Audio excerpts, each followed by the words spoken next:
स्कंद पुराण कह रही है कि एक चक्षु जो नारियल होता है उसको शुक्रवार का जब प्रदोष पड़े, जिसको कहते हैं शुक्र प्रदोष। कौन सा प्रदोष होना चाहिए? शुक्रवार का प्रदोष। तो शुक्रवार के प्रदोष वाले दिन उस नारियल को एक बेलपत्री के साथ में महाराज अंदर तिजोरी में या अलमारी में या आपकी जहां बरकत होती है, दुकान का जहां व्यापार व्यवसाय चलता है, अलमारी होती है या गुल्लक होती है या तिजोरी होती है या अलमारी होती है, उसमें उसको रख दिया जाता है। कब रखना है? शुक्रवार का प्रदोष के दिन। और शुक्र प्रदोष के दिन उसको रखने के बाद में दूसरा दिन अर्थात शुक्र प्रदोष के दिन रख दो और शनिवार के दिन उसको निकाल लो। और निकालने के बाद उसको पूरे घर में घुमाने के बाद में श्री गणेश जी के मंदिर में, जो भी तुम्हारे घर में, तुम्हारे गांव में, तुम्हारे नगर में जो गणेश जी का मंदिर हो, उस मंदिर में ले जाकर उसको रखी आइए। वहां से मात्र एक दुर्बा लेकर आइए, गणेश जी महाराज की चढ़ी हुई केवल एक दुर्बा। और उस दुर्बा को दरवाजे की देहली पर छुलाकर उस दुर्बा को अपनी अलमारी में, अपनी तिजोरी में उसी दिन रख दो जिस दिन लेकर आयो महाराज। कभी जिंदगी में लक्ष्मी की कमी नहीं आ सकती, पर होना चाहिए एक चक्षु नारियल। कभी संपदा की कमी नहीं आ सकती, कभी आपको नीचे की ओर नहीं जा सकते, आप उन्नति की सीढ़ी पर ही चढ़ोगे, अगर नहीं बढ़ो आगे ही बढ़ो। तो एक चक्षु नारियल तो जीवन का आनंद सुख। तो उसी तरह शंकर को पाना, शिव का स्मरण करना या शंकर का अनुमोदन करना। महाराज एक चक्षु नारियल हो और वो एक चक्षु नारियल जिसके एक नेत्र हो और वो नारियल अगर शुक्रवार की प्रदोष हो और प्रदोष काल में उसको अलमारी में, तिजोरी में रखा जाए बेलपत्र के साथ, और उसी श्रीफल को दूसरे दिन गणेश जी के मंदिर में संपूर्ण घर में, व्यापार में घुमाकर रखा जाए, वहां से मात्र एक दुर्बा लाकर रखी जाए, कभी संपदा की कमी नहीं। प्रदोष काल का दीप, प्रदोष काल की आराधना, प्रदोष काल की साधना और प्रदोष काल में परमात्मा का लिया गया नाम हमारे करोड़ों करोड़ों करोड़ों करोड़ों पुण्य को प्रबल कर देता है और हमारे पाप को छिन्न कर देता है। हमारे पाप बन सके जीवन में 11 प्रदोष या 26 प्रदोष करने के बाद आप उसका उद्यापन कर कर विराम भी दे सकते। पर जीवन में एक बार प्रदोष का व्रत मौका मिले, जिस कामना से, जिस दिन का भाव आपके मन में आए कि मुझे रोग से मुक्ति पाना है तो ये प्रदोष मुझे करना है, मैं और रोग मुक्ति के लिए, हम मंगल, जो भी आपके मन में आ रहा है, संतान प्राप्ति के लिए शनिचरी प्रदोष, आप उसका स्मरण करें। फिर लिखा शिव महापुराण में, बड़ा सुंदर लिखा वेदव्यास जी ने, मान लो आप प्रदोष का व्रत नहीं कर सकते, आप अगर व्रत नहीं कर सकते तो प्रदोष के दिन, प्रदोष काल में शाम का समय, सूर्यास्त का कुछ पल, कुछ घड़ी के पहले से लेकर बाद तक का प्रदोष काल के अंतर्गत आप शंकर जी के मंदिर में जाकर एक लोटा पानी, 5 बेलपत्र भी अगर समर्पित करते हैं तो संपूर्ण प्रदोष का फल आपके भाग्य में प्रबल हो जाए। शिव महापुराण में इसका आपके घर में छोटा सा शिवलिंग विराजमान, निवेदन है जहां पर भी शिवलिंग आपके घर में विराजमान है, अगर छोटी सी कटोरी में एक बेलपत्र को आप नीचे रखिए, छोटी सी कटोरी उस बेलपत्र के ऊपर रखकर उसमें थोड़ा सा मधु, शहद, शंकर भगवान की साक्षी में शिव जी के सामने अगर शुक्रवार की शुक्रवार रखना प्रारंभ कर दो, धीरे धीरे संपदा की वृद्धि अपने आप होना प्रारंभ हो। बेटा बेटी कहीं अप्लाई कर रहे हैं नौकरी के लिए या अन्य चीज के लिए, तो वो अगर बेलपत्री के मध्य पत्ती और ये 2 पत्ती है, पत्ती के बीच की जो जगह होती है वहां यदि पीला चंदन और एक चावल का दाना लेकर हरीश्वर महादेव का नाम लेकर शंकर के शिवलिंग पर प्रदोष के दिन अगर चढ़ा देते हैं तो वो बेटा बेटी जिस एग्जाम को दे रहा होता है अच्छी मेहनत के साथ, लगन के साथ, तो निश्चित है वो उसमें सफलता पाता जरूर है। हरीश्वर महादेव शादी के हो गए, 40 वर्ष शादी के हो गए और औलाद है ही नहीं, डॉक्टर ने भी हाथ, तब आखिरी में एक काम चालू करो, प्रदोष का दिन दोनों पति पत्नी व्रत चालू कर दो प्रदोष का, और प्रदोष काल में शाम के समय जाकर एक ही दिए में 2 लंबी बाती जानते हो ना, रुई की लंबी कपास की बाती, दोनों बाती एक ही दिए में रखकर पति पत्नी दोनों उसको प्रज्वलित करना प्रारंभ करें, बाबा संतान देकर ही रहेगा। औलाद आएगी ही। 26 प्रदोष में से कोई भी प्रदोष का दिन हो और प्रदोष काल में आप अपने घर से जल और एक हाथ में घी का भरा हुआ दीप लेकर जिस दिन शंकर के मंदिर में जाते हो, शंकर को जल चढ़ाकर हाथ का स्पर्श जलाधारी पर कर कर शिव मंदिर में दीप प्रज्वलित कर देते हो, 26 प्रदोष का पुण्य फल उसी क्षण प्राप्त होगा। प्रदोष का दिन, प्रदोष काल का समय, भगवान शंकर प्रदोष के दिन प्रदोष काल में अपने भक्तों के घर पर नंदी के कान में जो बोल कर जाता है, शिवजी नंदी पर बैठकर उस भक्त के दरवाजे पर उसका कल्याण करने के लिए प्रदोष के दिन प्रदोष काल में पहुंचते हैं। हर हर। प्रदोष के दिन प्रदोष काल में देवाधिदेव महादेव उस शंकर के भक्त के घर जाते हैं जो भगवान नंदीश्वर के कान में कहकर जाता, नंदी के कान में जिसने कहा।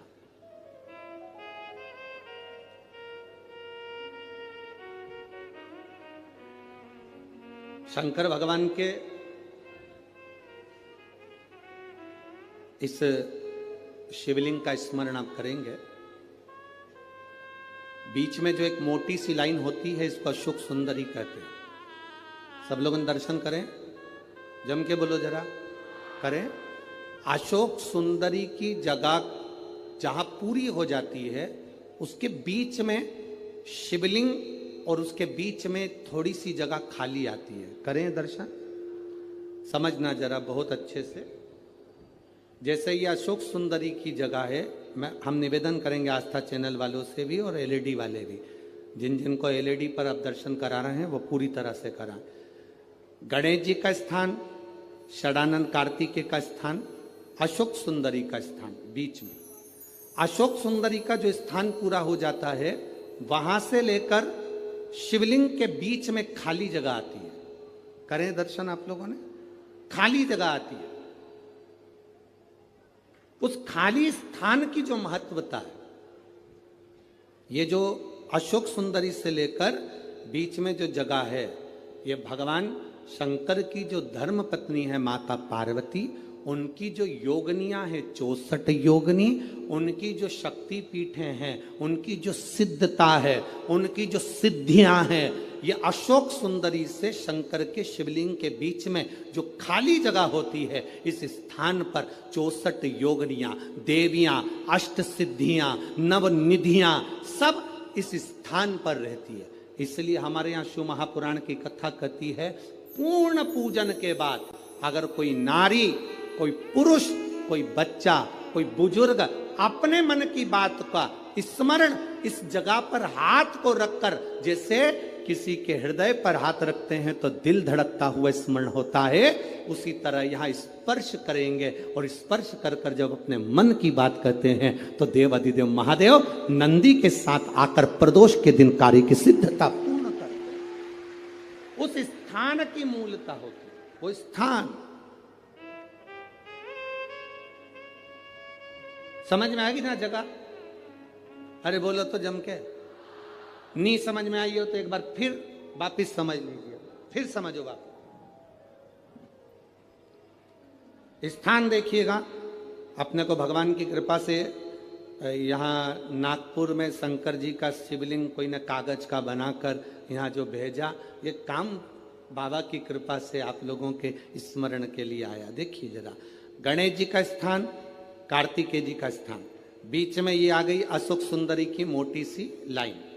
अशोक सुंदरी की लाइन जहां खत्म होती है, वहां से जो शिवलिंग रखा है, इसके बीच की जो जगह है, ये जो बीच में अशोक सुंदरी के स्थान से लेकर शिवलिंग के स्थान के बीच में जो खाली जगह है, ये 64 योगनियां, अष्ट सिद्धियां, नवनिधियां, सब कुछ मेरे देवाधिदेव महादेव ने माता पार्वती को अपने चित्तवृत्ति के साथ यहां अनुमति प्रदान कर रखी है। वहां का स्पर्श,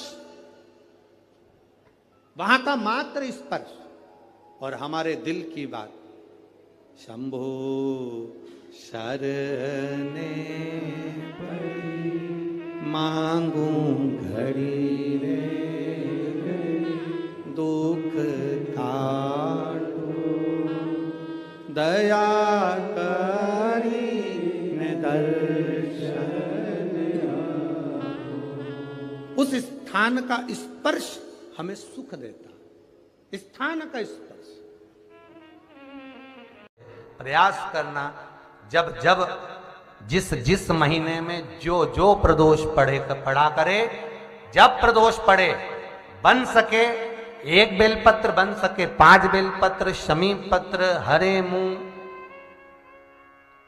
हरा मुंह बेलपत्र, एक कलश के अंदर थोड़ा सा पानी लेकर 1 बेलपत्र, हरा मूंग, शमी पत्र डालकर और उसमें थोड़ा सा गुड़ डालकर भगवान शिव का स्मरण कर कर प्रदोष काल में, मान लो कोई काम आपका बहुत जरूरी है, बहुत दिनों से आप थक गए हैं, नहीं हो रहा, कर्जा बढ़ रहा है, धन नहीं आ रहा, व्यापार नहीं चढ़ रहा, या कोई समस्या बहुत प्रबल है, कोई एग्जाम में बैठ रहे हो नहीं हो रहा, परीक्षा भी दे दी है, रिजल्ट आने ही वाला है, तो भी प्रदोष काल में, प्रदोष के समय वो जल मूंग, शमी पत्र और बेलपत्र और गुड़ का शंकर के शिवलिंग को समर्पित करना प्रारंभ कर दो।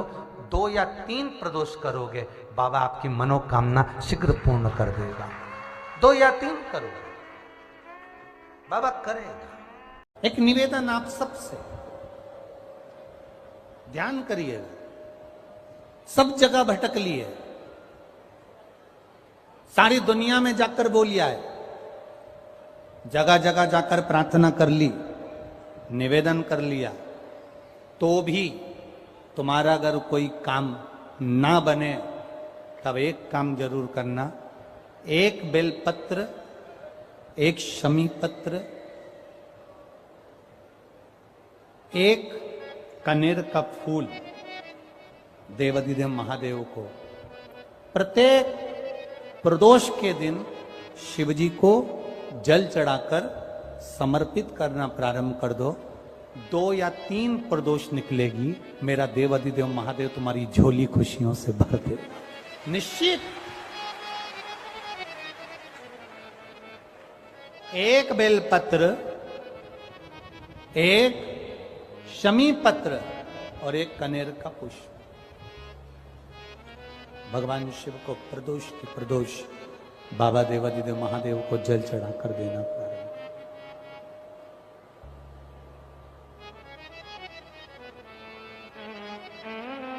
आप दीजिए, वो स्वीकार करेगा।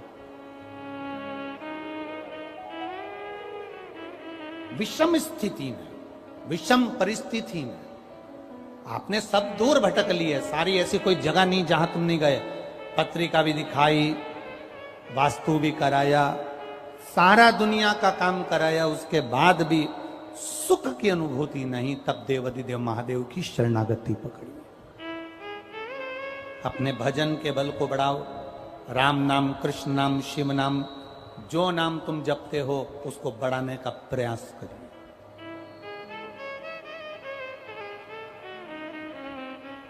उस भजन के बल को बढ़ाने का प्रयास करिए।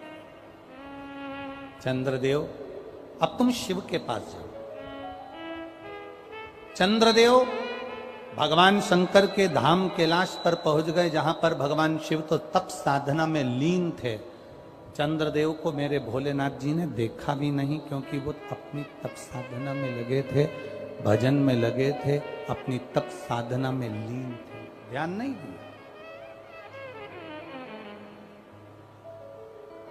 अब एक बात ध्यान रखेंगे, शिव जी का